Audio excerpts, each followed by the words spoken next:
disease like this one, there are only 4 ways you can deal with it. Number one is to have a vaccine which can stop the virus. Number two, treatment, a medicine that can kill the virus. Are so afraid of this virus. And three, one would say people are discriminating. If you don't have the other two, then you use avoiding. You avoid. Say goodbye to the person. With this. And four, fortunately for this disease, it's very sad. We can help the body to fight the virus. South Africa had avoided the worst, but the pandemic. Therefore, these are only 4 ways of how to deal with the disease. At Motherwell Hospital, started queuing.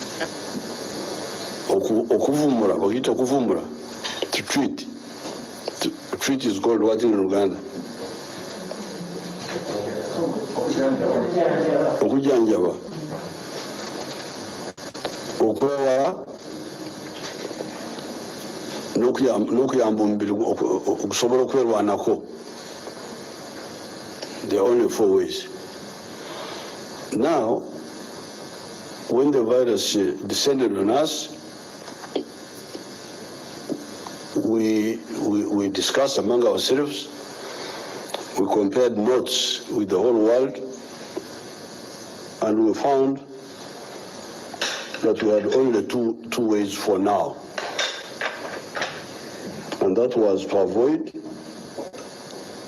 and fortunately, unlike AIDS,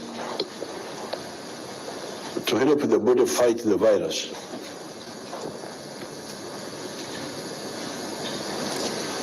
Now, how did we advise you to avoid? Number one, we said put on masks. Because fortunately, when you put in a mask, even if you have the virus, it doesn't go far. It is blocked. If you come too near, it may get you, but if you are at a distance, it will not get you, because the mask will block the droplets on which it rides. Secondly, keep social distance. Don't say, don't be near, let's not be near. Otampika. Thirdly, don't touch your eyes, don't touch your nose, don't touch your mouth with unclean hands. Because those are the only 3 entry points to the body. In fact, this disease is a bit easier to deal with than some of the other diseases. And then fourthly, clean the surfaces, because it can remain on the surface, the tables and so on. So this is how we advised you to avoid the disease. Now, by avoiding the disease, the few who get infected were able, or who got infected in the case of Uganda, were able to be assisted to fight the virus, because there were few. There were not many. Since we started, it's almost 4 months now. We have had only a total of 1,000 and I think 60. I will give the figure later. Only those. And because we have got so many hospital beds which are not used. You saw in the film here. These people are speaking in English because you like to speak English. So there you are.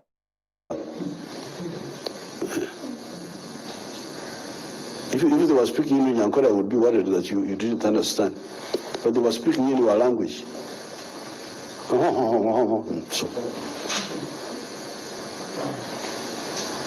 they were saying clearly that in many parts of the world, there are so many sick people that the beds are not there. That's what they were saying in your language, in English language. Because of the firm steps we took, that's why we ended up with small numbers, much less than the beds, and because of that, we were able to, our health workers were able to work on them, and they have recovered. I will give you the figures later.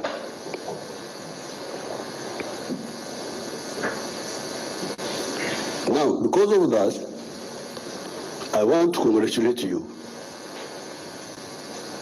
the Ugandans, because you listened to our message, you listened to it, and because of that, 250,000 people, 250,029 have been tested, and out of those, only 1,072 by yesterday, 20th, had proved positive. Only 1,072. And because the cases were few, our health workers who have sacrificed so much, those health workers have stayed in the hospital without going home for now 4 months. People don't see their family, they are there in the health workers, because I check on them. They don't go home. Because they need to be very, very, very, very alert, because any slight mistake, he himself can be infected. So unfair, the carelessness of the public and those who push the public to be careless are really enemies of the people of the world. You are first and foremost enemy of the health workers. You can imagine health workers just risk their life. The man is healthy, he has got a family, but he has got to look after people who are careless. And he can lose his own life because of that. And they get so much strain because of having to take so many precautions, put on this, put on this, put on this. It's very, very, very dangerous. I know this because we used to use bombs. With bombs, you make a mistake once in your life, you never have a chance to make a second one. You will die. It's the same with some of these epidemics. We lost Dr. Rukia in the north from Ebola. So when we are begging people, please be careful. We are not only begging you to be careful for the sake of your own life, but for the sake of others who are innocent. Doctors were trained to deal with the normal cases, giving birth, treating malaria. Now, when you have got something so dangerous, it is really the duty of everybody. When I see people who are playing around, I really don't get amused. I don't have a good opinion of such people.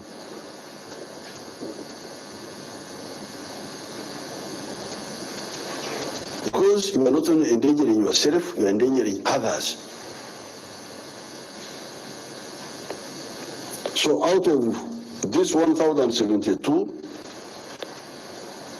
who became positive, 958 have been healed and have been discharged. The ones still in medical care are 114 as of yesterday. I therefore, and we also had foreigners who are coming here who are positive, especially the drivers, 1,369. But these were returned to their countries. But there are some who were treated here, and they recovered, and these were 137. And we have had no death, not a single death. I therefore congratulate you, the people of Uganda. This is a remarkable achievement for which I'm very happy. Praise be the Lord God for fighting this war. In the fight, we were science-led. We were science-led. We were led by science. Science means understanding the nature well. That's what science is about. So when our scientists analyzed this disease, we could see where the danger was and where the opportunity was. And that's what guided us. Now we had this virus, but we had also to support life. We could not say because of the virus, we abandoned all activity. The question, however, was what social, economic, and spiritual activities? That's what the question. Which activities, economic ones,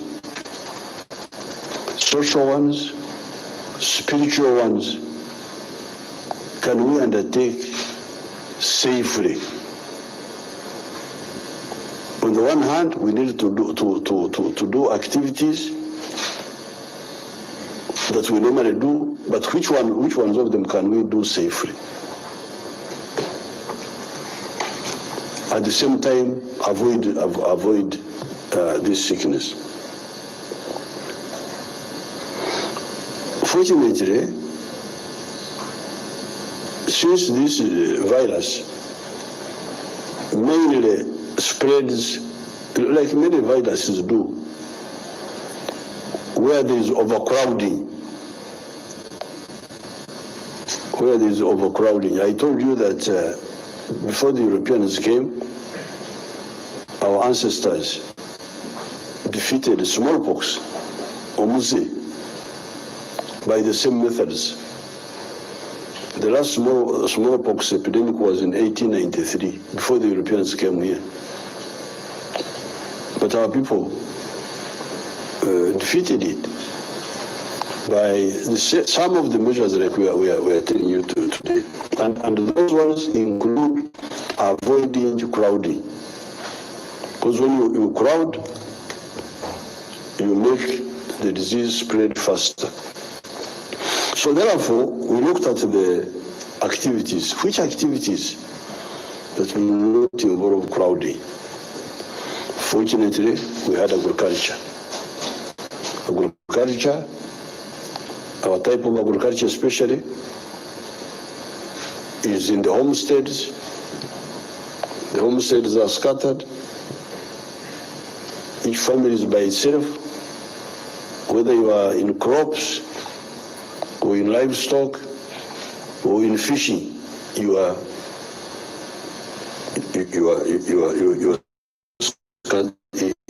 spread across the country.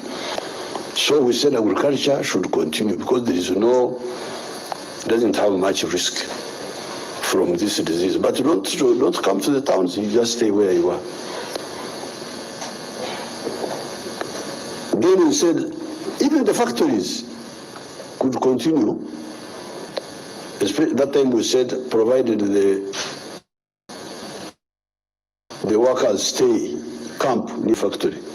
That's what we started with.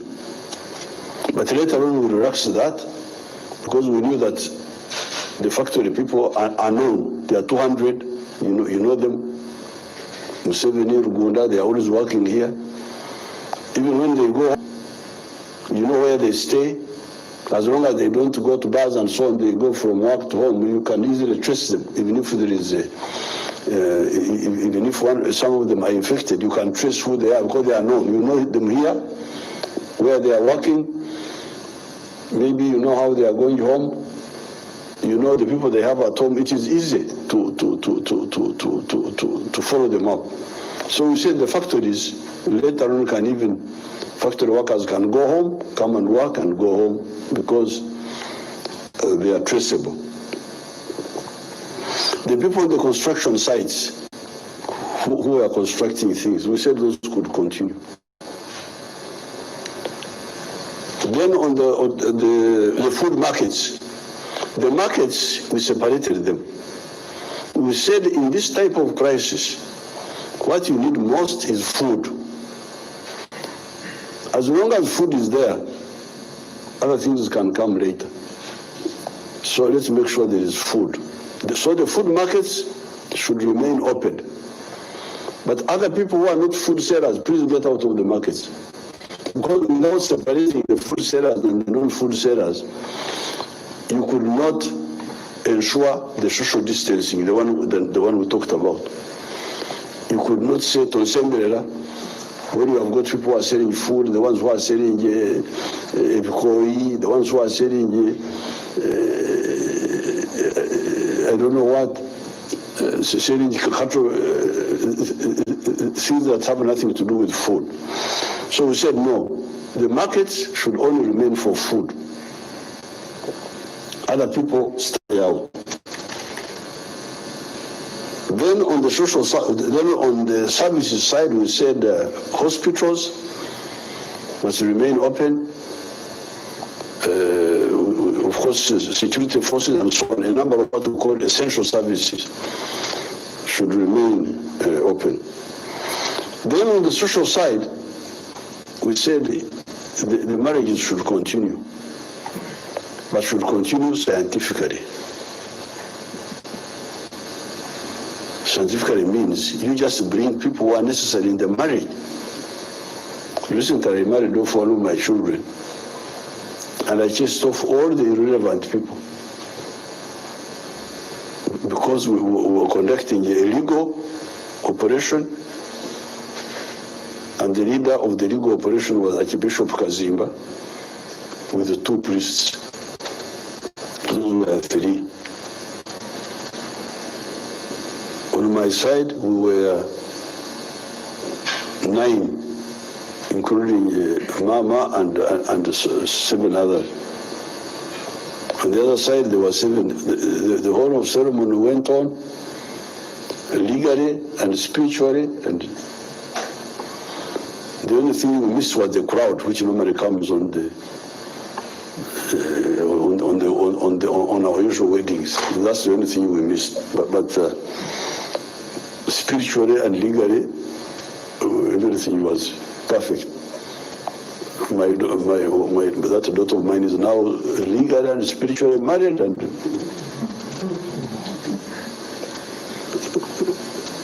gone. This was the other weekend. So we said the social, let them be scientific.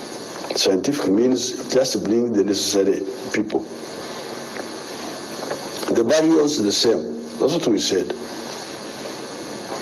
Then cargo transport. Cargo transport also was very crucial. You remember there was a debate about that. Some people even wanted to stop the cargo. I said no. This one is so vital.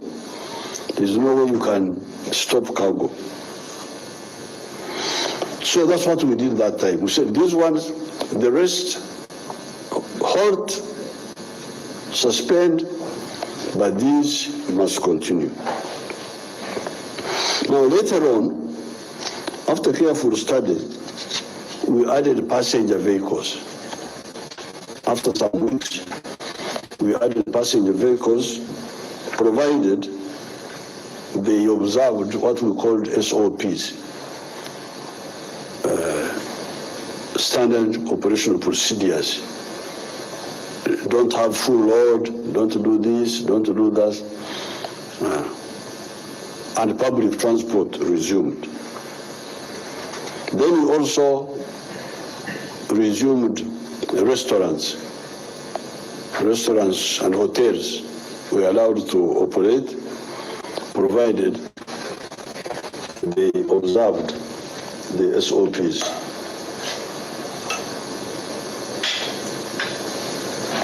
Then shops also. Shops, the standalone shops, but also the shopping malls were allowed to operate, provided they follow the SOPs. Now, because of that, that's why we are where we are. After 4 months of enemy attack, only 1,072 people were infected, and 900 and something, more than 900 of them have been healed and gone away, and nobody has died. Now, it seems some people are not happy with this. They are saying, why are Ugandans not dying? They are not happy. They are not happy. So they come with all sorts of untested ideas. This one. But this is no problem.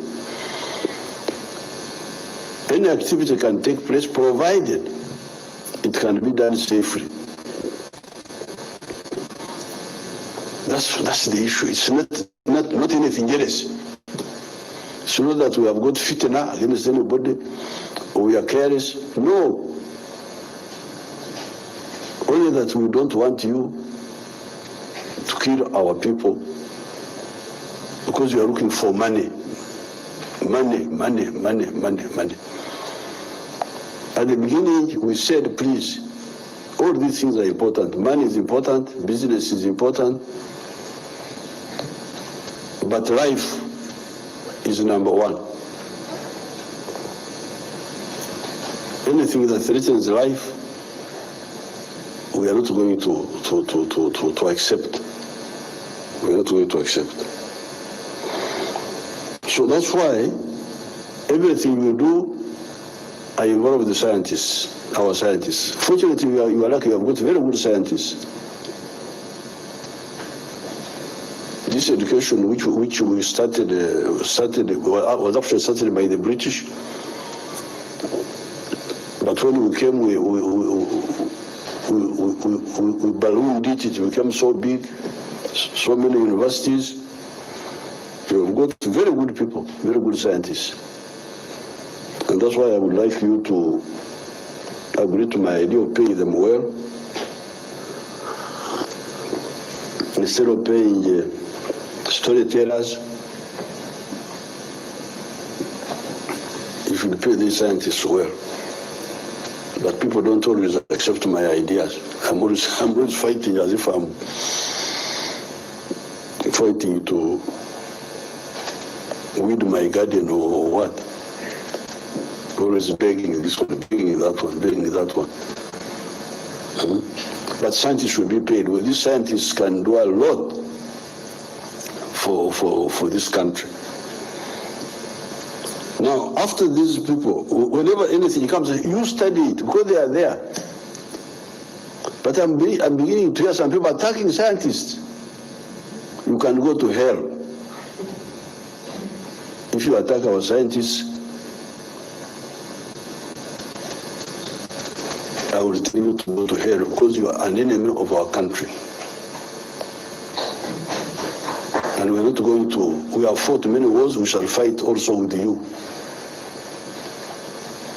These are people who are looking for nothing. They just use their knowledge to say, this one is this one. Why should anybody be hostile to them? Why?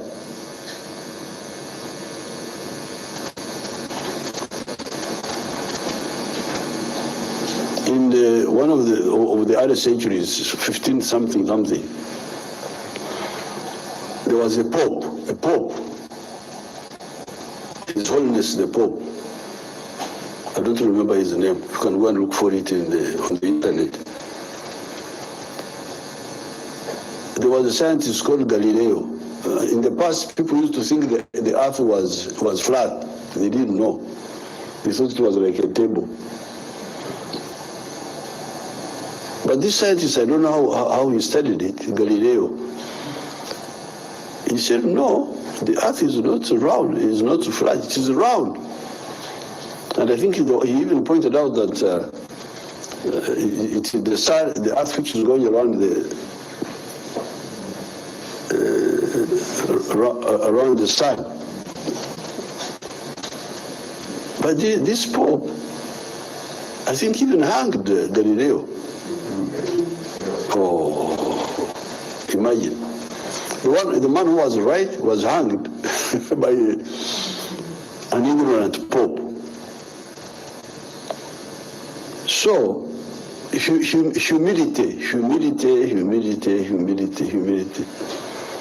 by people is very, very important. If a country wants to survive,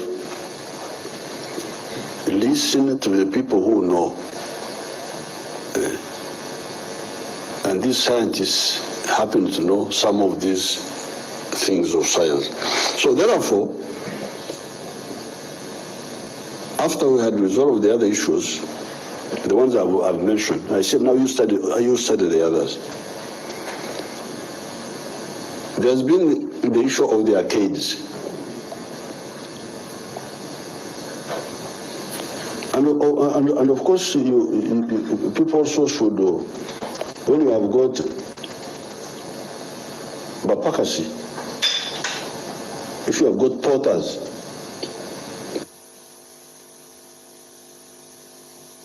you should always remember that don't give them too much work. So these scientists, I don't give them too much work. I give them some work. You study this first. And once they have done it well and finished, then we will move. So after we have finished the other activity, the ones I talked about, like the restaurants, the shopping malls,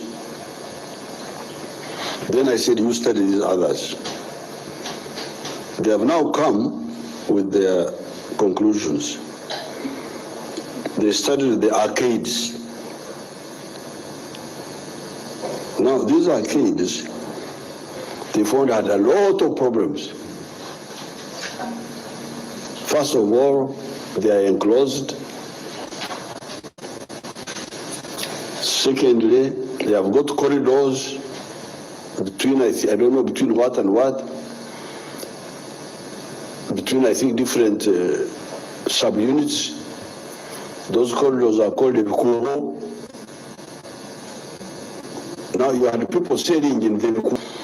You had people sitting on the veranda, sitting on the steps, sitting on the roadsides, in front of these arcades. So these scientists have now studied this and produced a report.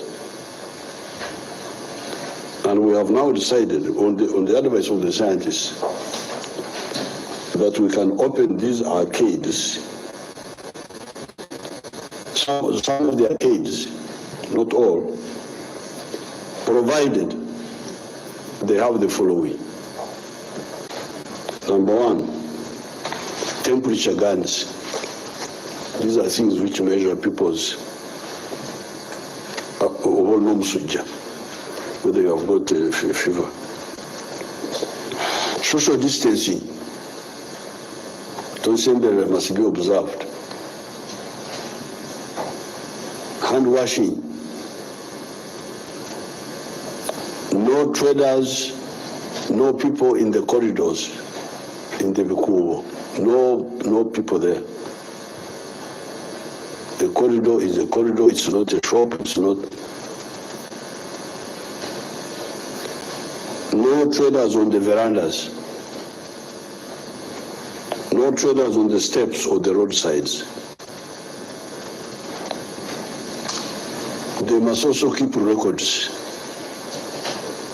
Everybody who buys there must be recorded. Ewaffe Museveni, ID card number this, Oburuashtura,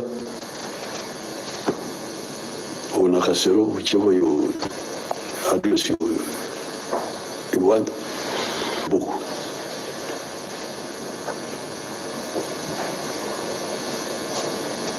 And why we need the record? In case you get sick, the shop fellow, the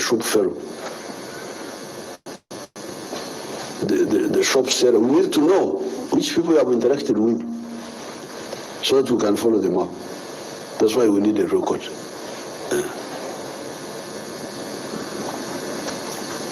The shoppers also must social distance. The sellers, social distance inside. Abakora mudukezo, but you know, question, this is the Nyankore one for being Japan. But also the shoppers, what I mean shop, they must have social distance. They don't have to go. No. You arrange them. They come.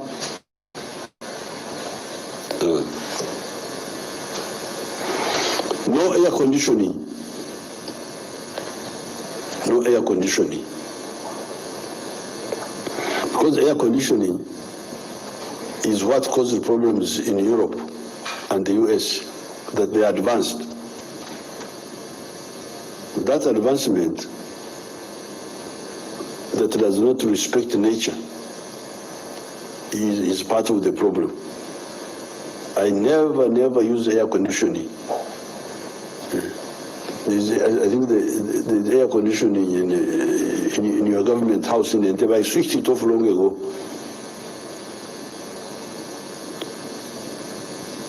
So that air conditioning is very dangerous because it is the one which is circulating the virus. Everybody must put on masks. Everybody, the shop assistants, the shoppers must all put on masks. Enough toilets. Enough toilets. If you have gotten a kid that don't have enough toilets, we shall close it permanently.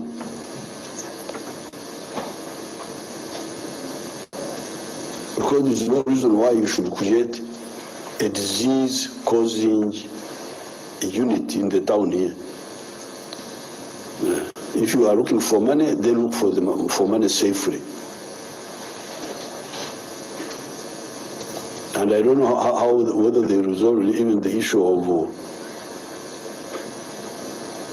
paying for going to the toilet. I don't know whether that has come up, because that was a big issue at one time. Now, apparently, in Kampala, there have been 230 arcades.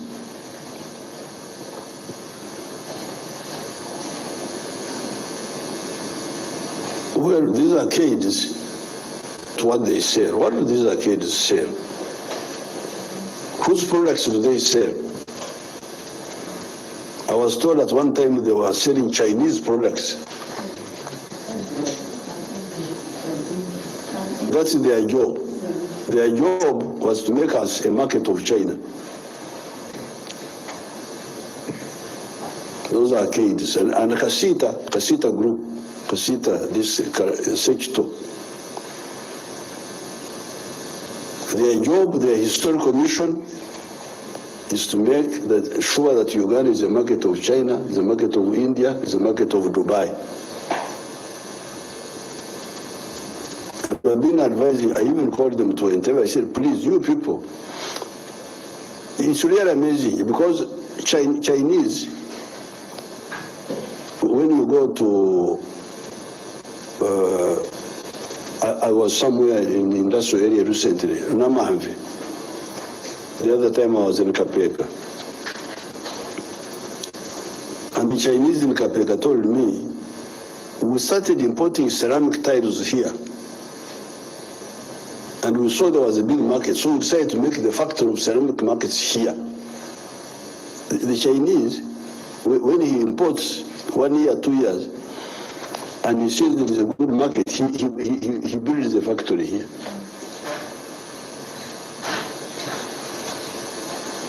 And that was what I saw the other day. I was also visiting another factory in Nama of Chinese. The same idea that there was, I think there was bring, I don't remember what, the one I visited last, bring some, once they saw the market was there, they built a factory here. Now, these Arcades fellows have been Osaka from China for 30 years. To buy from China, never thinking of building a factory here. There's a problem there. There's a problem there. We cannot go on being a market of other people. So these Arcades should shift and sell our products. I don't mind if they are selling our products. Products made here. Because those products, when it is made here, it creates jobs for your children. In South Africa, our pocket support now the jobs of Chinese. When you buy Chinese products, you are supporting jobs for the Chinese children in China. And then you are crying here that people have no jobs. So although we are opening these arcades and the other ones, the shopping malls and all that, please start working to produce many of the products you are selling. If you know that there's a market, a big market here, then produce those products here. There was a man called Kashwada of Ujir. Do we call Ujir? A Chinese man, a Japanese. You can imagine this man, Kashwada. He came here first time in 1955.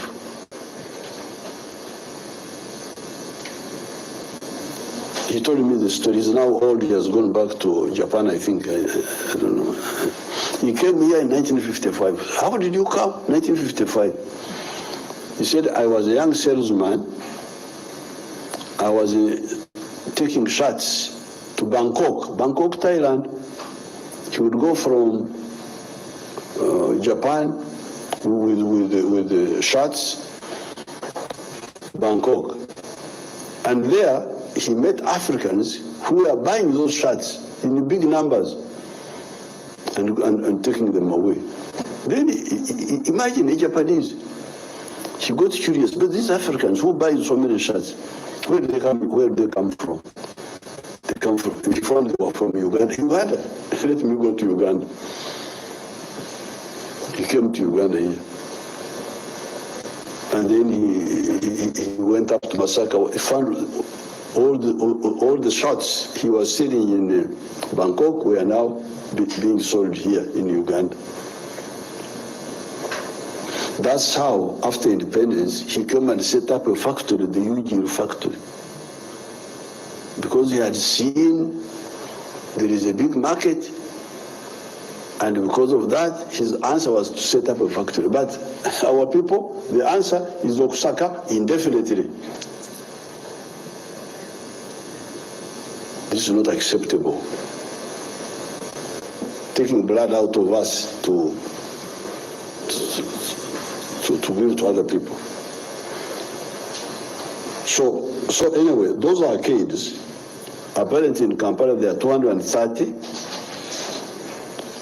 171 have been inspected.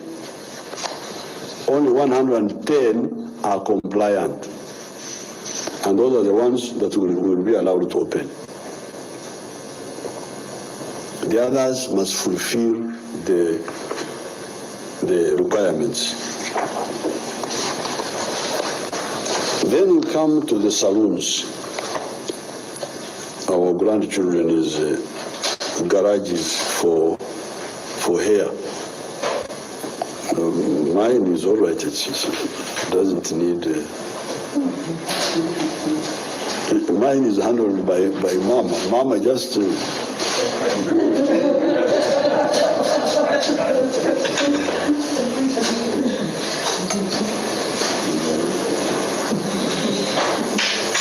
But the other day, I was actually worried about salons.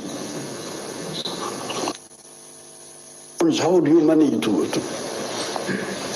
keep people from infecting one another with saloons?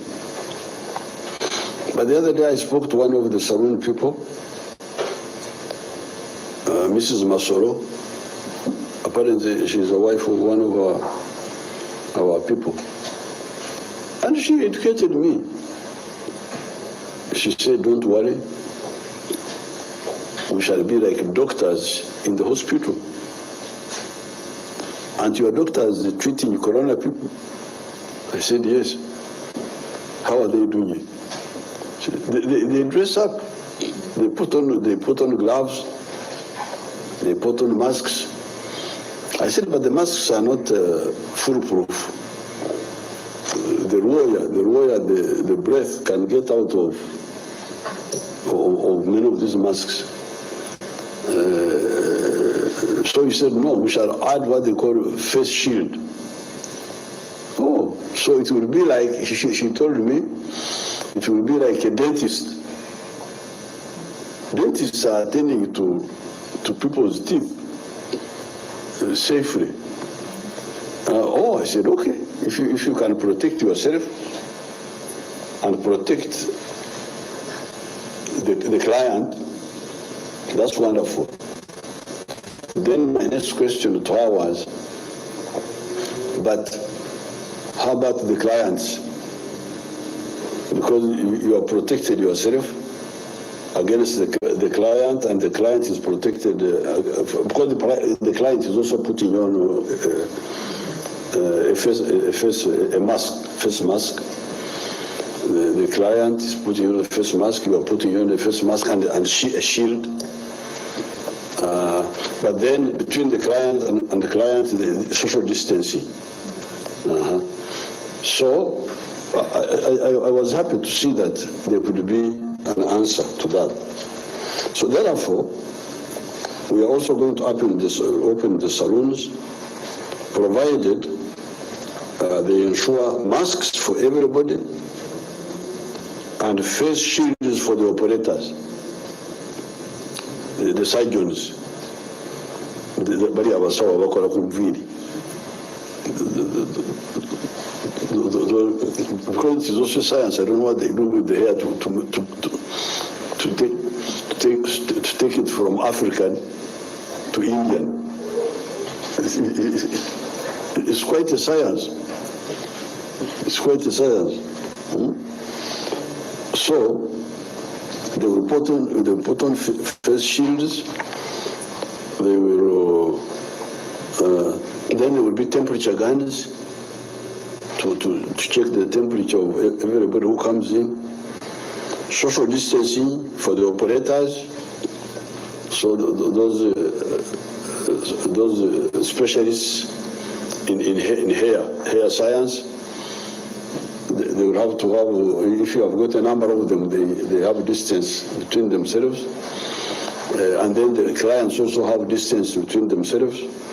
No air conditioning, just natural airing. In the towns, you may even have to have partitioning in the towns, but in the rural areas, they may not have so many clients, so you can have some variations. Hand washing, etc. So the Ministry of Health will work out SOPs for these salons so that they can open safely.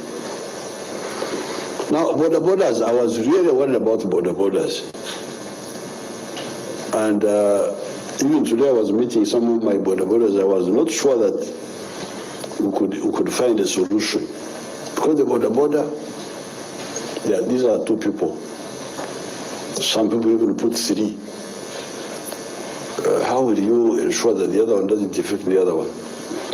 But your scientists have come up with a solution. When Dr. Jane Achen reported to me in the afternoon, he said, no, we have found a solution. What is the solution? He said, don't worry. The rider is already putting in a mask.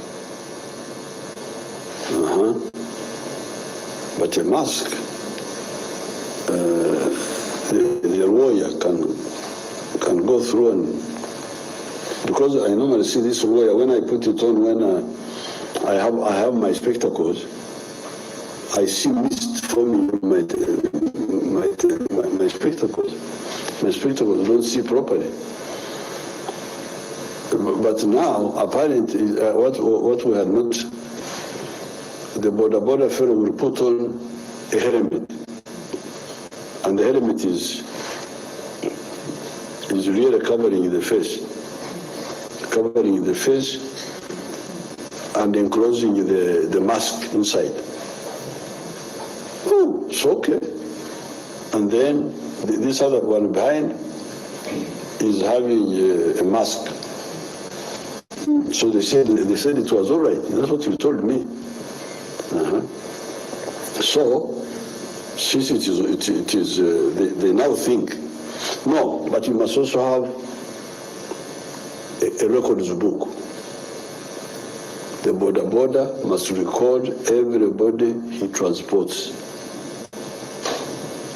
Owa border alinokuandika buli musabaze yenna gwasabaza okweta kusabaza. Alinokuandika erinnya lye, esimu ye, endangamuntu ye. Why? In case if the border tests gets sick, we want to know how many people he was in contact with, and we go for them. So we need this record. But the border fellows also now need to be organized. To be in one place? No, so they must be, the Minister of Transport is going to give them stages where they can work from. So therefore, the borders will open on the 27th of July. The others, the saloons, the arcades, it is immediate from tomorrow. But the borders will be allowed to operate again to carry passengers. They've been carrying cargo. But I think I hear the cargo went down when we opened for public transport. It went down. But now they can resume. And they must clean the seats.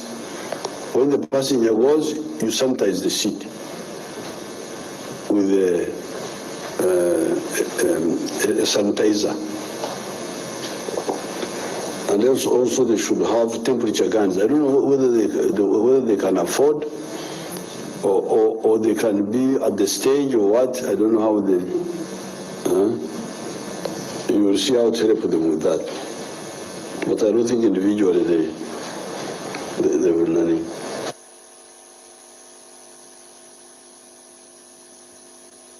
So now that it is with the, I'm very happy to find really the scientists found something for the borders, because me, I was not sure that there was a way. In fact, I was beginning to think of encouraging them to go to helping them to go to other activities. But fortunately, if there is a way, then this is good now. Now, then the issue of curfew. I've been getting feedback from people saying that this curfew of 7 is making things quite difficult for people. So therefore, we have decided that the curfew ends at 9 in the night, at 9. 2100 hours. That is when the curfew starts. Curfew starts at 9.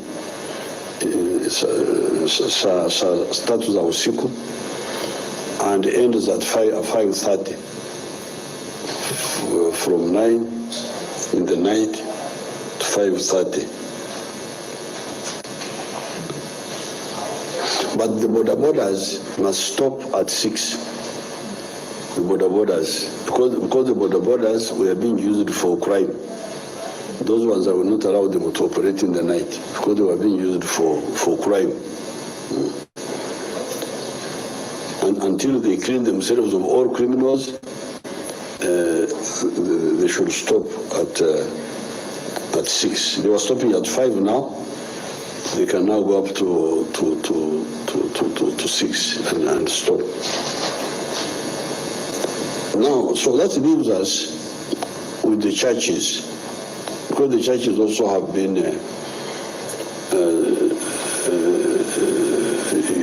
talking of opening. But of course, you know that the churches attract a lot of people from different sources. So I have asked the scientists to continue discussing with them, with the church leaders, how they think it can be done safely.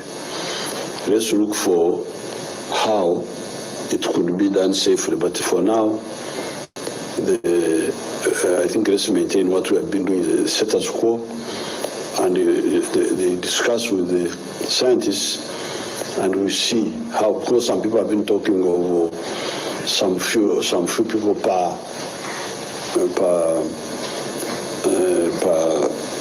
session. Let the scientists discuss with the Interreligious Council all those issues, and once they agree with the scientists, I will be very happy to support it. Now the schools, we shall have to make a big decision before September, because the third term is starting in September. We are studying, we are watching the situation,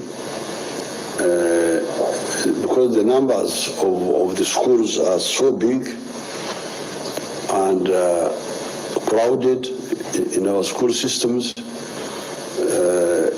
It's really something that we need to handle with a lot of care. Toward the end I will say something, but for now we are now going to put a lot of emphasis on the distance learning, which we agreed on some weeks ago. That is providing radios. We are meeting this afternoon with the Minister of Education and the Minister of Finance. Some money has been identified to start buying the radios for the 9 million families, so that the teaching through radios continues. But before September, we shall have to make a big decision, either to open some of the schools, maybe the candidate classes, or to declare a dead year, or whatever. But let's not rush. Let's continue studying. Something may come up. Something I don't want to, because you see, if we get a vaccine on which the world is working so hard, including ourselves, we are not sleeping. I have made it clear that Uganda for sure will not be left out of the scientific race for vaccine. We shall be there. Whether others are there first before us or we are there first, we shall also be there. We shall no longer be here like maggots, waiting for other people to come and treat us, to look for medicine. If you don't look for medicine, we shall die, as if they owe us a living. Where you say, if you don't do this, I will not do it. Now imagine Africans, Europeans. If you don't bring medicine, we shall die. And we are comfortable sitting here, waiting for the Europeans to either get the medicine or we shall die. If you don't bring the medicine, you Europeans, we are going to die. So you bring the medicine quickly. I'm not part of that group. We shall get the medicine ourselves. Or if the others get it before us, we shall also be there with them.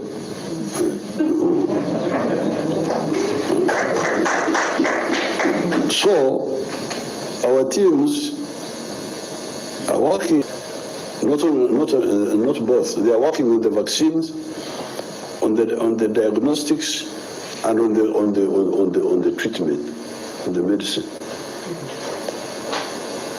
The Wanyankore say, the water you thought was not enough may be the one which does a lot of work. So that's why I don't want to say we declare a dead year now. What if we get a vaccine? Because the vaccine, our children can go back with their overcrowding, with their what? What if we get a treatment?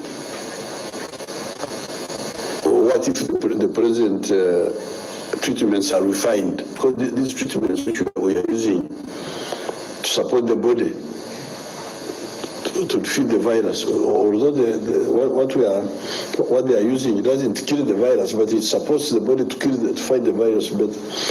What if we refine them better?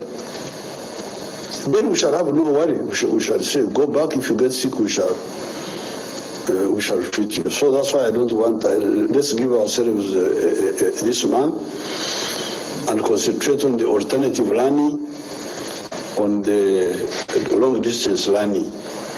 As we watch things in August, then we shall decide. We shall announce. Now that's mainly for the government schools, but the private schools have got particular problems. The private schools, private institutions, these ones depend mainly on the money brought by the learners. So when the learners are not there, the institution cannot stand. So they really have problems. And yet, there are people, how many teachers are there in the private schools? 350,000. If you count the ones in the pre-primary, in the primary, in the secondary, in the tertiary. There are 350,000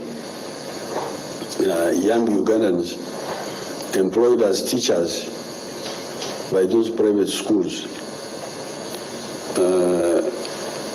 This is not to count other jobs, cleaners, what have you. So therefore, really the government cannot ignore, just keep aloof and say you are private, shauri yako. No, that's not correct. So they met the minister and they were talking about a number of problems which they are having. First of all, they have loans with the banks. We are going to study those loans. What can we do to the law about the loans? Can they be taken over by UDB, for instance? and get off this, because normally these are loans from commercial banks, which are really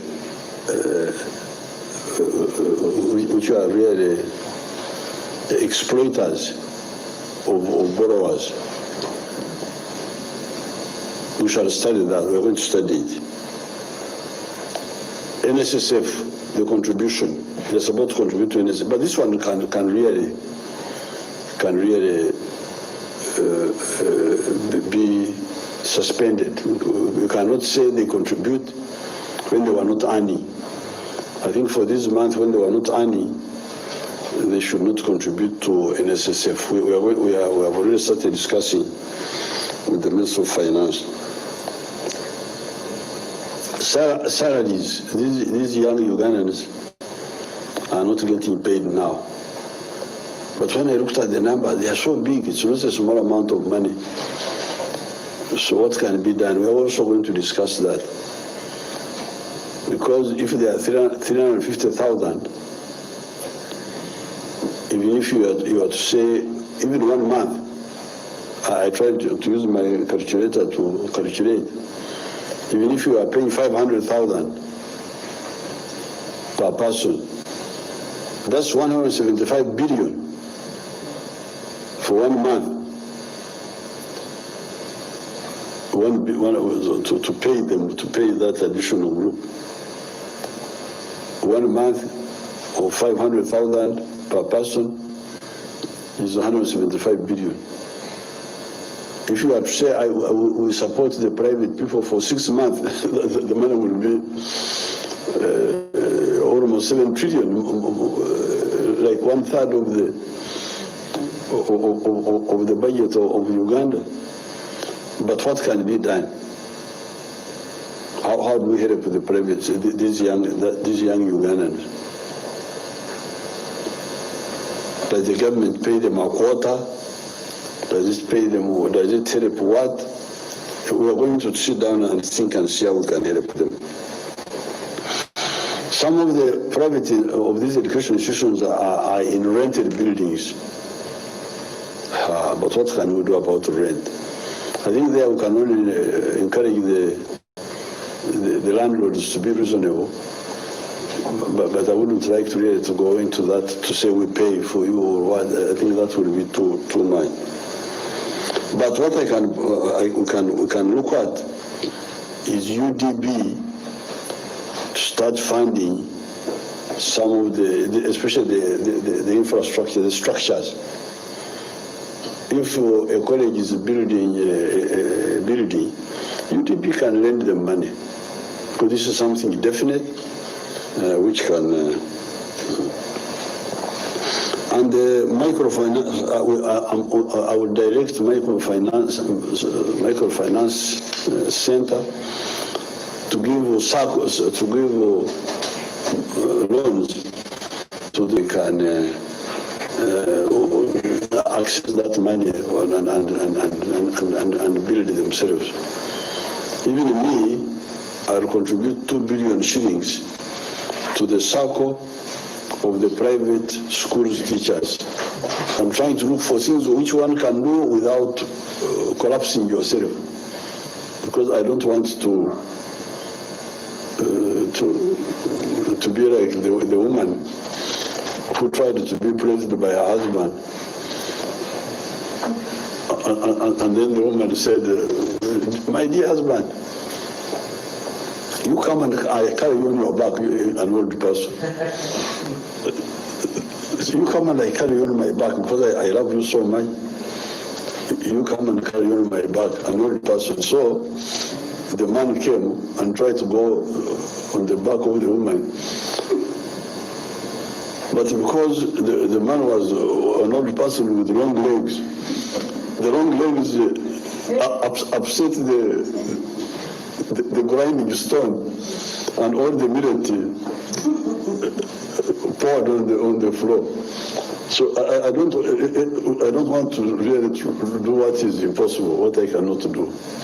But what is possible, like the NSSF, like this one we can do. And we shall also see how we can because the private schools had done a good job, but this Kisaran has come. Now for the mobile markets, our scientists are still talking with these people. Let them continue talking. We may get some solution. Then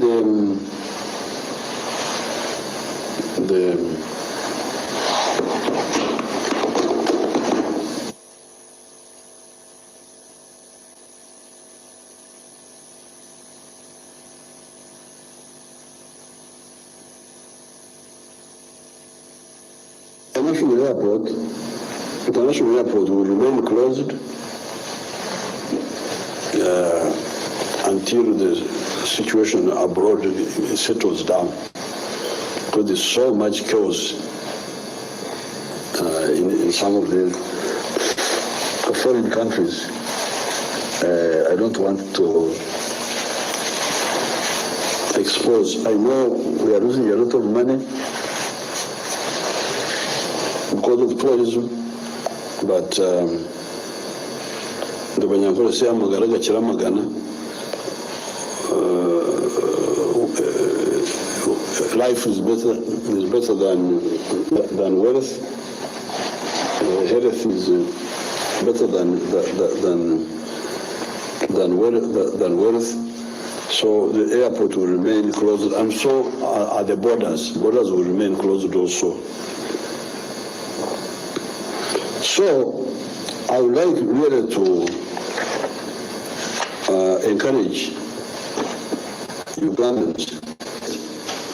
So I can test, I think God brought this to test us, to see whether we are people who care about our country.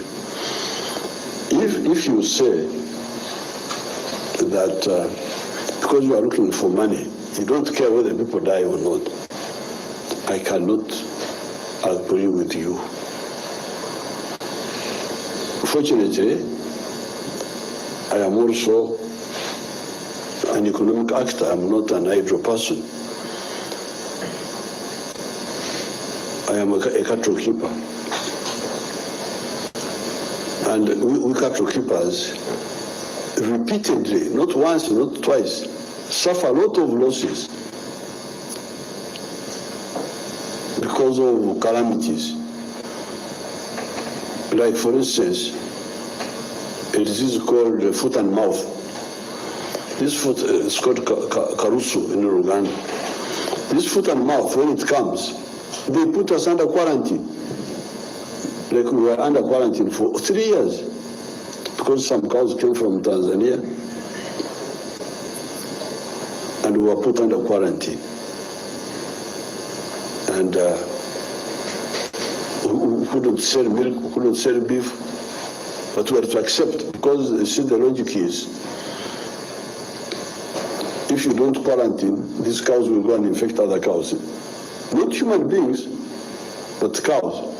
But that will cause economic loss because if you have foot and mouth, other countries will not allow you to export beef, will not allow you to export milk or butter or ghee. So because of the country, for us, we suffer loss. And we accept it. The other year, we had what they call avian flu. A disease came from Asia, that Asia. Those diseases are always coming from somewhere. That avian flu came.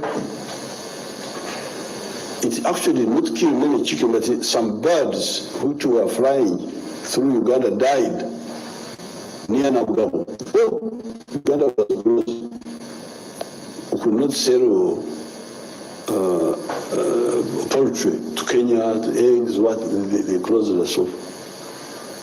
Avian flu kills chicken, but it also kills people. So we have to accept the quarantine. The swine fever, these pigs, also get fever sometimes. And I think that fever affects people also. And they come and kill the pigs. They come and kill them actually. The other time when there was the mad cow disease in the world, cows were killed. So therefore, people who have been saying that because of economy, this is a wrong argument. Economy cannot be at the expense of people. Then others make a false argument, which is, but if I don't get my business, I may also die because of poverty, because of this. Yes, but for you, if the chicken has a problem, the Baganda have a name called Mukasa. Mukasa is a very well-known name among our Baganda people. This Mukasa was Rware Wenyanja, is the guardian spirit of the lake. But Mukasa in Runyankuru is called Mugasha. He was a Mutwezi from Zimbabwe area. But when he went to the islands, I think the cows died in Zimbabwe. He went to the islands, he became a fisherman, became Mukasa. So I can change activity if I've got an activity which has a problem, like they say, borders, there's no way. I'm glad that we have found a solution. But suppose we have found no solution, where the borders could operate without causing us a problem, then the logic could be, okay, let's help these people to go to another activity. So there is flexibility. There is flexibility in enterprise selection. If this enterprise has a problem, you can shift. But death is finished. You are dead. There is no option. There is no alternative. You are dead. This one is irreversible. You cannot compare the irreversible with the optional. I am doing what I am doing. If it has got a problem which cannot be solved, I can shift to another one. So please, I don't want people to compare uncomparables. There is no comparison between this pandemic with anything else. With anything else, there is no comparison. This should not be to say. I have been hearing some people saying, but people can die because of economic. Economic is those activities which are causing the infection are not. It's not all activities. Today I was discussing with the border. They were saying, okay, but some of the people have gone back to the villages to cultivate. So they don't compare uncomparables, because it confuses our people. You equate things which are not equatable. I cannot equate survival with opportunity. If I lose one opportunity, I can look for another one. But if I am dead, if I'm not there, then all opportunities are shut to me. So really, as leaders, we ought to be very, very, very, very thorough in our logic. Now, this selfishness is really not acceptable, and in some cases we would have to confront it. Now here, you remember some people had destroyed the lake by bad fishing. They were making money by catching young fish, taking it to Congo and selling it. They were making money and building new buildings here. But they were doing it in such a selfish way that they were destroying the opportunities of the country. And the UPDF confronted them. We had left it to the fisheries, I don't know whatever they call them. Then police, the lake had perished. Our fishing industry had perished. Then I put in the UPDF. This is now what is in that lake. This is a Nile patch, which is, this particular one is 87 kilograms. It is heavier than me now. Because now I'm at 76. So this Nile patch is heavier than me now. But it can grow to 300 kilograms apparently.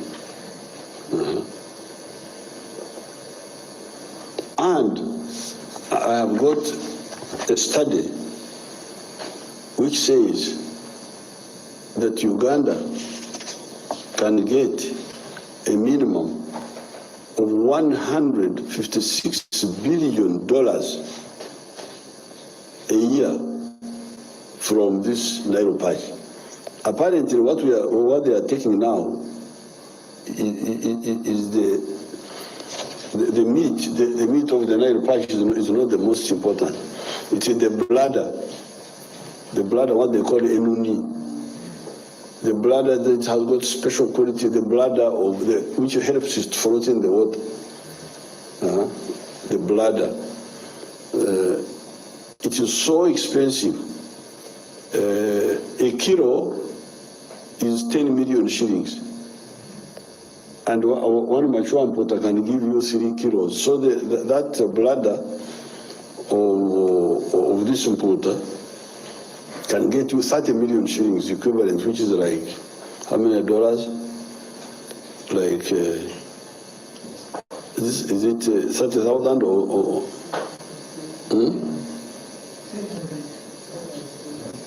No. It's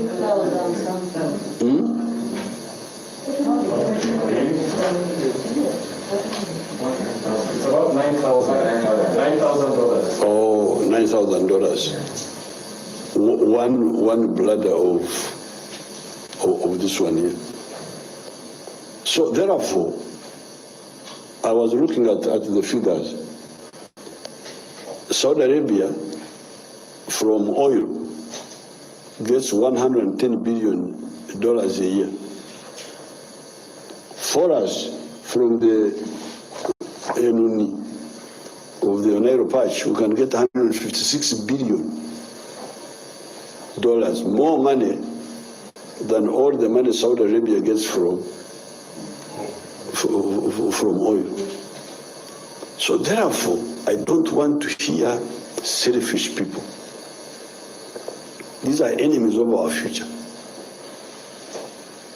The one who says, I want this, I don't care what happens. No, you must care. If you don't care about our country, we don't care about you. You must, this we confront it everywhere. In fishing, I don't care. I'm just getting what I want myself. I don't care about. You must care. If you don't care about our country, you should go to another country. You cannot spoil the ones who are destroying forests, the ones who are destroying wetlands. They don't care. They don't care. What he cares is what he gets himself, even if it is at the expense of the whole country. It's not acceptable. So therefore, on this, what we are doing now, I'm glad we are getting a solution, win-win solution, where the private person, operator, is all right, but does not damage us. That's the minimum. There's no compromise on that. And those who are talking should always be mindful of that. Now, I have been hearing some people say, oh, we shall demonstrate, we shall riot.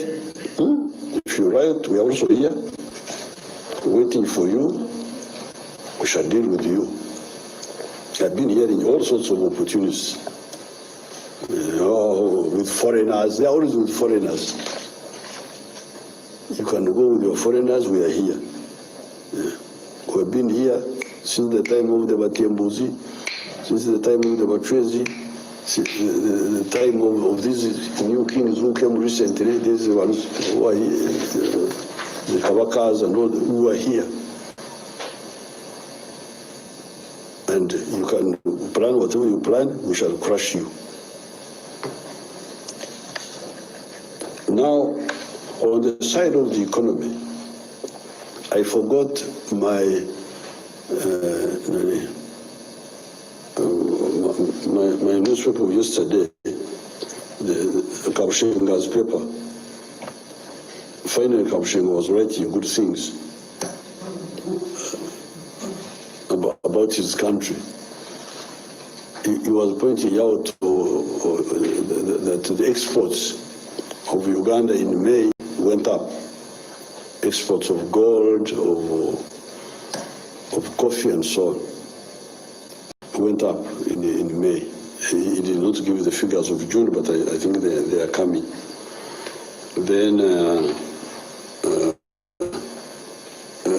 he also pointed out that the shilling was appreciating, was gaining value from 3,700 to 3,600 something. So the economy, certain aspects of the economy, after growing, and they are going to grow more. So I would like to thank especially the farmers and the manufacturers, because the farmers are producing more. I think our coffee exports have reached 7 million bags. This is the first time. The milk is too much. The maize, the bananas. Now, people are worried. So where shall we, the sugar cane and sugar. People are worried. So where shall we send these products? First of all, that's what we always tell you.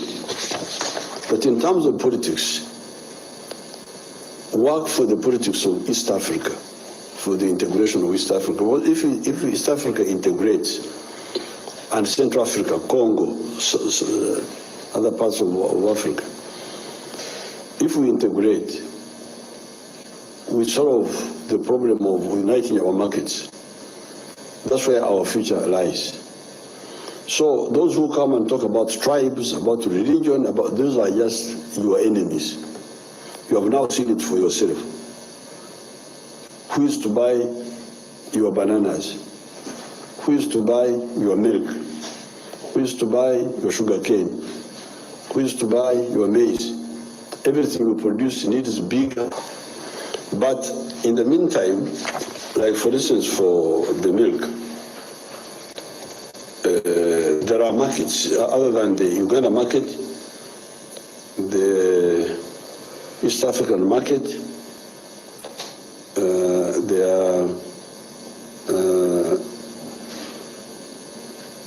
there are other markets. For instance, there is this market in Algeria,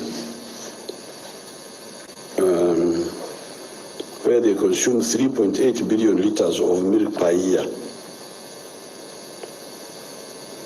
And I'm told that they import a lot of that from outside. So we're already in touch with the Algerian government on this issue about us selling our especially powdered milk to Algeria. Morocco, they consume 1.8 billion liters.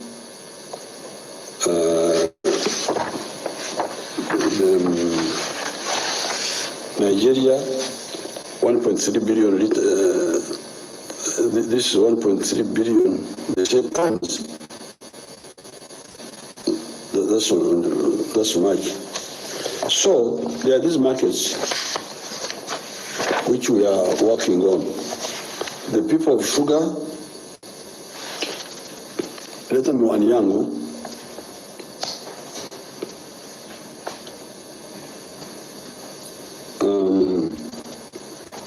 For instance,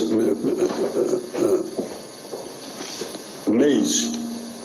We have a lot of maize which is not bought, but at the same time, you find that Uganda is importing animal feeds. Animal feeds are from maize. I can see here, Uganda imported $21 million worth of animal feeds. We are going to support our youth groups to produce these animal feeds so that we don't have to import any animal feed. This $21 million should go to our children. So therefore, I'm very happy that the farmers are producing the maize, a lot of maize, which is being used as maize flour for eating, but also making animal feed. And this $21 million will be ours. This was 2018. 2019, it was $24 million. Animal feed, which we are importing, which is not being bought, are importing animal feeds, which are made from maize flour, maize. So we are going to support our youth groups to make this maize meals here, animal feeds from maize here.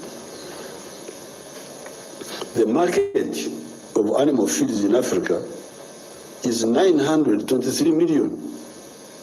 So apart from supplying ourselves, we may supply other countries, especially the ones which are nearby.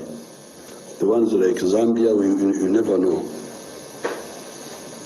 And in the world, the demand for animal feed is $30 billion.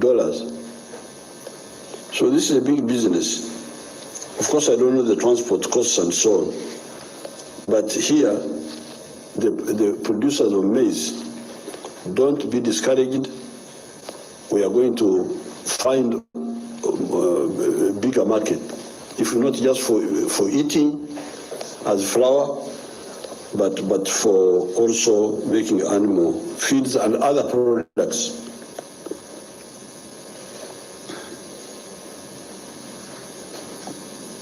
Now, then you come to juices, like the bananas, because we are producing a lot of bananas.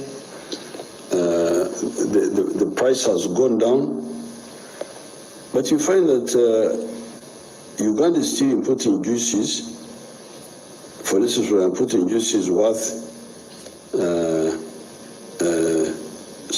about $2 million, and there is a demand in Africa for juices to the tune of 519 million.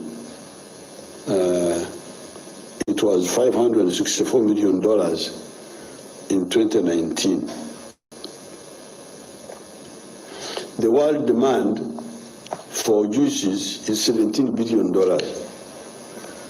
So let's not be discouraged by saying that we're producing fruits, there's no market. The market is there. It is a question of being smarter. Now, on the issue of sugar,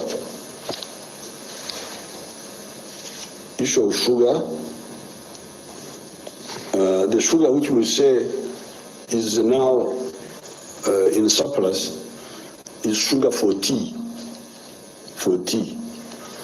But Uganda alone imports 72,000 tons of industrial sugar. This is the sugar for Coca-Cola and so on. 72,000 tons imports. The African market for industrial sugar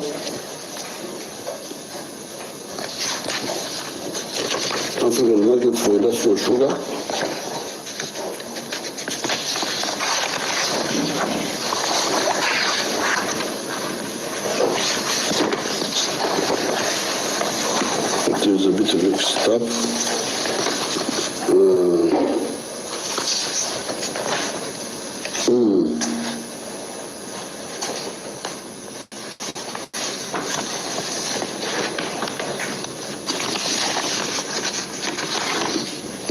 Okay, it is here.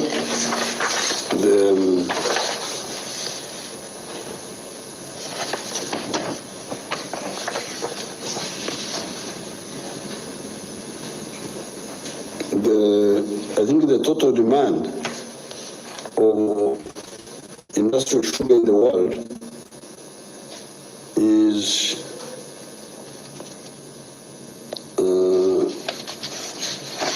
it's not very clear here. World demand is 31 billion dollars. So it's quite a lot of, there are a lot of opportunities other than what is available here. So therefore, I want to congratulate our producers for the agricultural products. We now have a big surplus of so many things, and I can see the farmers may get worried that the market is not there, but the market is there. It is a question of changing our production strategy, not only producing the primary, but also the secondary. Now, finally, our minister, Jenna Cheng, got in some problem in Lira. Jenna Cheng is a good scientist. I found her, I discovered her, like when Columbus discovered like when Speke discovered the Nile, when he found that we already knew where the Nile was, but he came and discovered it.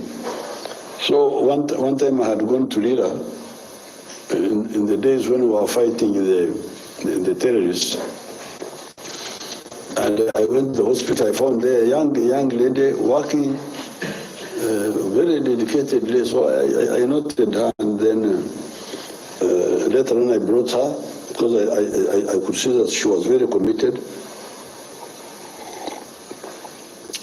I brought her to the ministry. I said, "You come and bring the devotion I saw in Lira. Come and bring it in the headquarters here."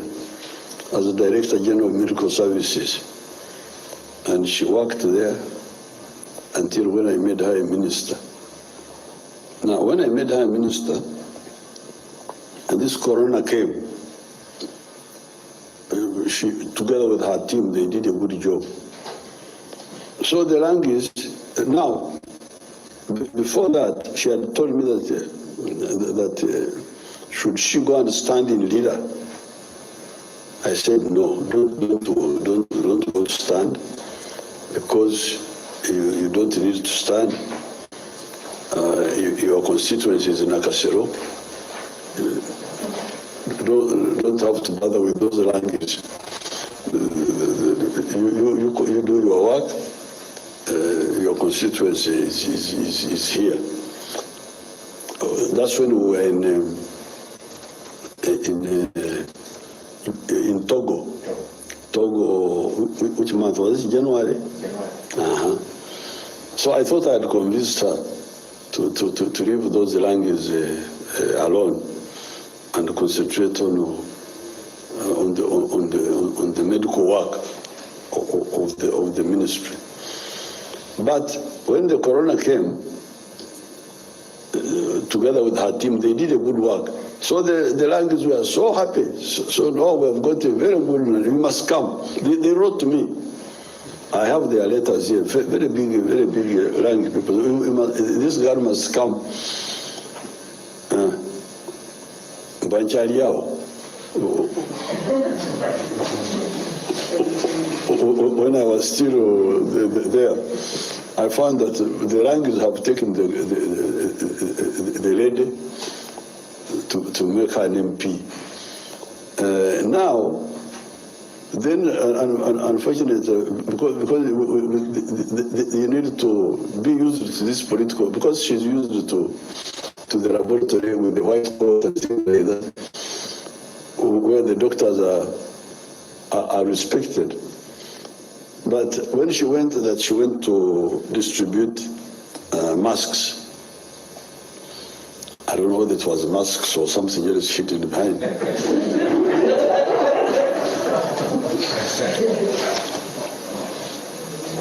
But when she got there, those young women, and you know young women are not people whom they are very tough people. So I even saw the video myself. They went into a procession, and the poor girl was behind there. I don't know whether she was running or walking. And then the video went viral, and I'm told that people rightly said, "But you girl, you have been the one telling us to put on not to congregate, but you are congregating." But really, that's why you need to learn some experience.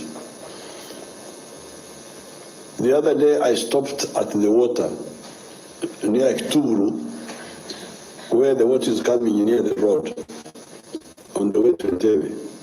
I stopped to see the water, but in no time a crowd gathered. What I did, I had to run with the crowd, which I had not invited, which I had not what. They would have said Museveni has now violated COVID regulations. So I think Jane will explain her in her own way, but I suspect, I don't think that she's the one who said, "You come, and we have a rally." The problem was to put herself in a situation where these people were proud. The other day when I was going to Jinja for the Chimaka, for the army school, I was going to Namamve. The other time when I went to Nakasonga, I just avoid stopping anywhere, because if I stop anywhere, people will gather.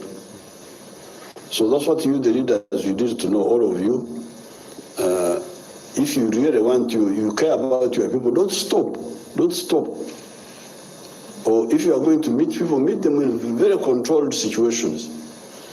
When I went to Moroto for the marble factory, the leaders were all well controlled and so on, scattered, sitting properly. When I went to Kasisi, it is the same. So now, if you don't have that type of controlled situation, until the virus is contained, please don't go into the public. So I think Jenna has learned. I don't think that she really is the one who called the meeting. Because I think people are now saying, look at this one, she's a hypocrite. You are saying you shouldn't congregate, yet you are the one who called the meeting. But I doubt very much that she's the one who called the meeting. I think she found herself, she put herself in a situation which she could not control. Like happened with Atikituburu, but me, I ran away. I just ran from those people, I ran and So I thank you very much. For today, let's end here. I wish you good luck. We shall continue to talk if anything new comes up. Thank you very much. Ampuliriza bw'ati omukulembeze